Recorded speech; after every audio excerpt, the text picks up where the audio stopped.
Hello everyone, welcome to all of you in my English channel Elite English Club, and today I brought for class 10th a new chapter from Footprints Without Feet, The Necklace. So let's start.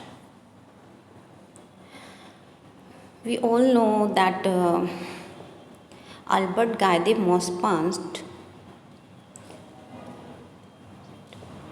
who wrote this chapter, born 5 August 1850 and died on 6 July 1893. ये एक French writer थे मोपासेंट।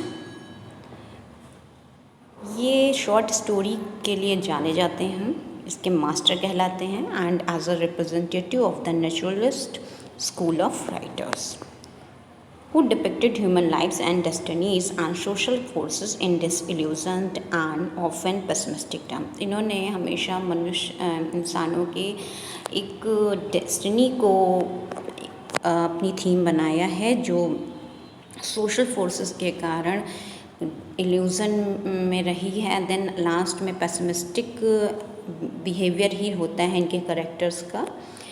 He wrote some 300 short stories, 6 novels, 3 travel books and 1 volume of verse।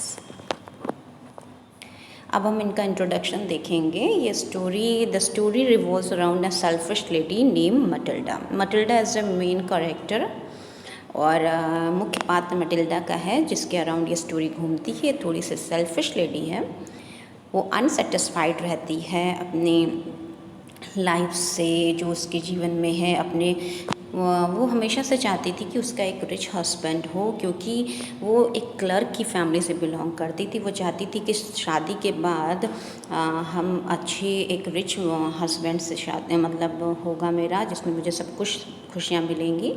लेकिन एक clerk family से belong होने के कारण ज़्यादा डाउरी ना दे पाने के कारण उसे एक क्लर्क से ही शादी करनी पड़ी।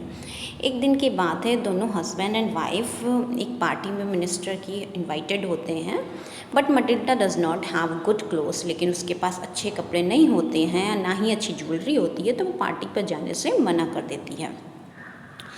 उसका हस्बैंड उसे सजेस्ट करता है कि वो उसे एक नई ड्रेस खरीद देगा और अपनी फ्रेंड से वो पुरानी फ्रेंड से ज्वेलरी ले लेगी।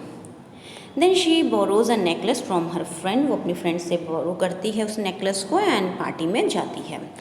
तब पार्टी में क्या होता है और उसको कैसे लेसन मिलता है जो उसको एक अनहैप्पी लेडी बना देते हैं, हम इस लेसन के थ्रू जानेंगे। अब हम इसकी समरी देखते हैं। Matilda Loisel lived in an apartment with her husband mister Loisel. Loisel के साथ ये मटिल्डा अपने अपार्टमेंट में रहती है और बहुत ही ज़्यादा अप्रसन्न, डिससेटिस्फाइड अपनी लाइफ से, जो भी उसे कुछ मिला है उससे।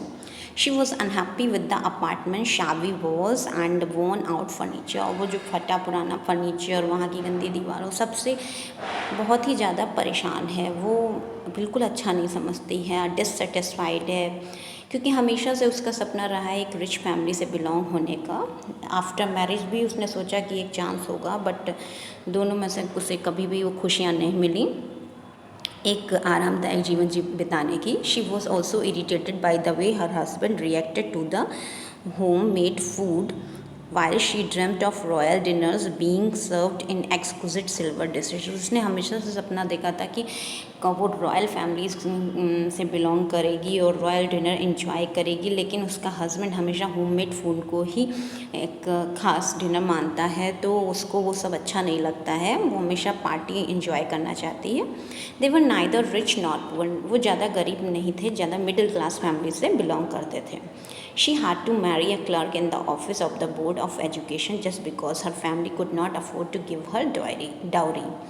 जैसा कि इंट्रोडक्शन में मैंने बताया था, क्योंकि उसकी फैमिली क्लर्क फैमिली थी और ज़्यादा पैसे उनके यहाँ भी नहीं थे, तो उन्होंने जो शादी की थी तो अपने स्टैंडर्ड के लड़के से शादी करी थी, जिससे उनके पास डाउरी ना होने के कारण वो हाई फैमिली में, रिच फैमिली में अपनी बेटी का विवाह नहीं कर पाए।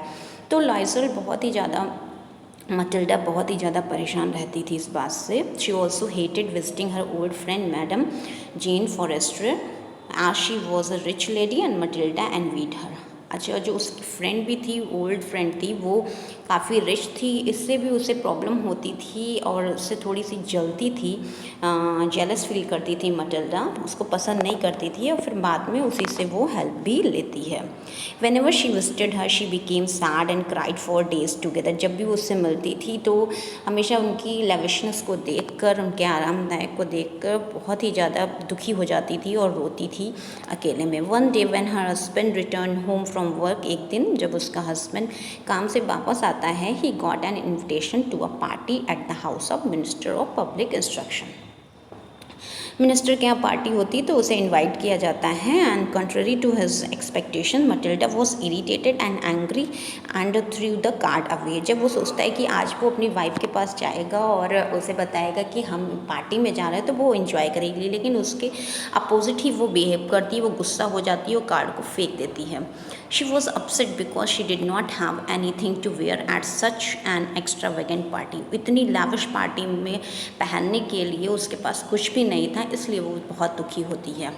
उसका हस्बैंड जो 400 फ्रैंक्स को उसने पैसे बचा के रखे थे, सेव करके रखे थे, उसके लिए उसे 400 फ्रैंक की एक ड्रेस ला के देता है and he had been saving to buy a gun so that he could go hunting with his friend. और ये मनी उसने अपनी गन खरीदने के लिए लिया था जिससे कि वो हंटिंग पर जाकर अपने फ्रेंड्स के साथ एंजॉय कर सके। बट अपनी वाइफ की वो ड्रेस खरीद लेता है और जब उसकी ड्रेस खरीदने के बाद फिर भी वो सैड होती है। वो कहती है मेरे पास तो ज्वेलरी है ही नहीं, मैं इस ड्रेस के साथ क्या ज्वेलरी पहनूंगी जो मुझे बहुत ही ज़्यादा अट्रैक्टिव लगा है।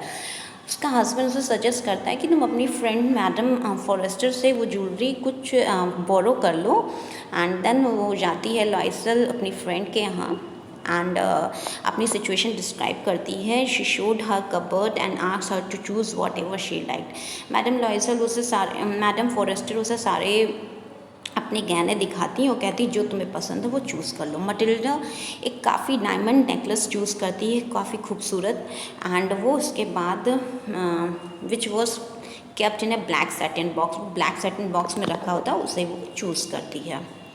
They went to the minister's party. वो पार्टी अटेंड करते हैं और सभी लोग उसकी ड्रेस और ज्वेलरी को बहुत ही ज़्यादा एडमायर करते हैं। वो बहुत ही ज़्यादा खुश होती है और सुबह के 4 बजे वो वापस आते हैं। By that time, Loisel had already dozed off in one of the room with 3 other men. वो 3 आदमी और होते हैं वहाँ पर। लॉयसल सो जाता है क्योंकि पार्टी बहुत देर तक चलती है और उसको नींद लगी होती है, तो वो एक रूम में जाकर सो जाता है जहाँ पर 3 आदमी और होते हैं।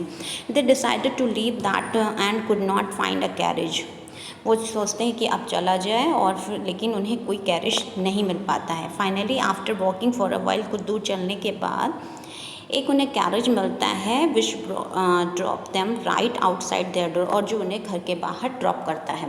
Matilda realise that she did not have the necklace. उसे रियलाइज़ होता है जब वो चेंज करने जा रही होती तो उसे रियलाइज़ होता है कि उसका नेकलेस तो उसके गले में है ही नहीं। अब वो बहुत तेज चीखती है, परेशान हो जाती है। Loisel went out to search the railway track for the necklace. Loisel railway track पर जाता है नेकलेस को सर्च करने, फिर पुलिस स्टेशन जाता है, कैब ऑफिस जाता है and also give an advertisement for reward to the person who return the necklace. इस तरह से वो हर तरीके अपना लेता है कि जिससे कि वो नेकलेस मिल जाए, बट उसे नेकलेस नहीं मिलता है। Meanwhile he told his wife to tell her friend that the clasp of the necklace had broken and had given it to for repair.